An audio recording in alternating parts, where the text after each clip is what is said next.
Joseph de la Capelle, catholique et légitimiste. Nous sommes le 9 janvier 2022.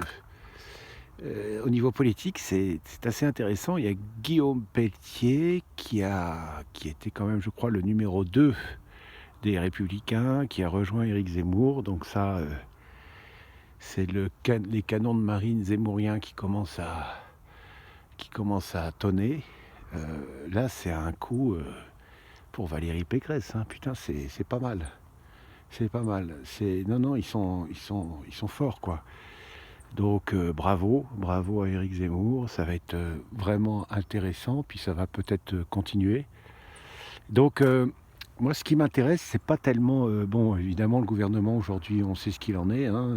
C'est psychiatrie plus plus plus. Bon, ça, on est tous d'accord. Donc ça, c'est pas le problème. Mais par contre, quand on me dit qu'il y a encore 23% des gens qui votent pour Macron, ça, je suis épaté, quoi.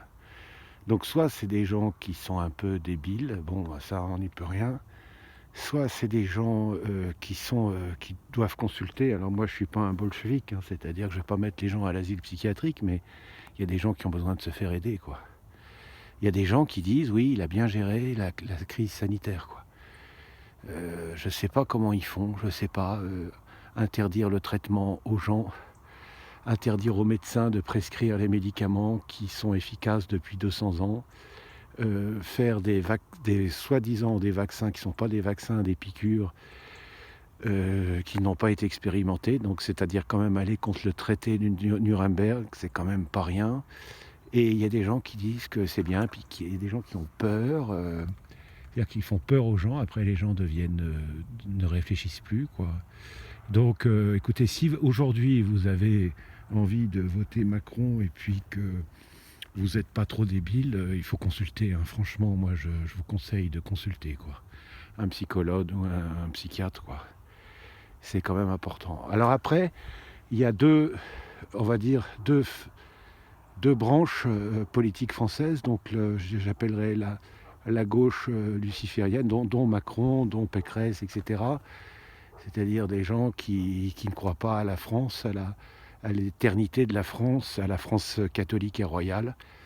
Et puis, donc, celui qui représente le plus le côté positif, aujourd'hui, au niveau politique, c'est quand même M. Zemmour. Après, il y a des gens qui sont relativement proches, mais qui ne défendent pas ça complètement, hein, mais qui sont quand même pas mal, mais qui vont être obligés de se retirer, quoi. Donc, il y a Marine Le Pen. Elle, je ne sais pas si elle se retirera, ça va être un duel entre les deux. Et ce qui est possible aussi, ce qui serait intéressant, c'est qu'il y ait un deuxième tour, Le Pen-Zemmour, ce serait pas mal. Parce que là, je ne comprends pas. Moi, les gens qui votent Macron, franchement, j'ai du mal à comprendre. Bon, tout ça, c'est le jeu politique, hein, c'est le jeu politique français, donc on est dedans. Moi, je suis dans le réel, hein. Je suis pas. Il y a beaucoup de nos amis, hein, qui ne votent pas, et je critique pas du tout comme attitude. Je critique pas du tout, mais enfin voilà, moi je suis plus. On essaye d'aller vers le meilleur pour qu'après on refasse vraiment une France catholique et royale, quoi. Et non décadente, parce que non décadente. Donc tout ça, aujourd'hui, cette branche-là, quand même, c'est Éric Zemmour. Je le sens bien, quoi. Voilà, et puis, donc il a plein de qualités, mais les deux qualités principales, d'abord, il est intelligent, ça c'est une première chose, et la deuxième chose, il a une analyse politique, ça fait 40 ans qu'il fait de l'analyse politique. Donc, qui que ce soit, on peut être déstabilisé. C'est-à-dire que si quelqu'un commence à sortir des conneries, lui, il ne se laisse pas avoir parce qu'il connaît les schémas par cœur. C'est assez extraordinaire. Assez extraordinaire. Voilà, c'est quelques réflexions ce 9 janvier. Bravo au prince pour son article dans Valeurs Actuelles, aussi pour ses vœux qui sont un peu tendancieux, mais qui ne sont pas sans me déplaire. C'était très subtil, mais les directions qu'il a données sont assez intéressantes et je trouve un peu tendancieuses. Alors que le roi est au-dessus du politique, mais il donne des choses qui sont quand même pas tenues par énormément de candidats politiques, quoi. Enfin, tout ça, c'est assez amusant, ça fait du bien, ça fait du bien. Ça fait vraiment ça fait vraiment du bien. Et puis voilà, donc le combat continue, hein, pour les Ecclesia Dei, hein, on est persécutés, donc les combats dans cette année 2022 vont être terribles.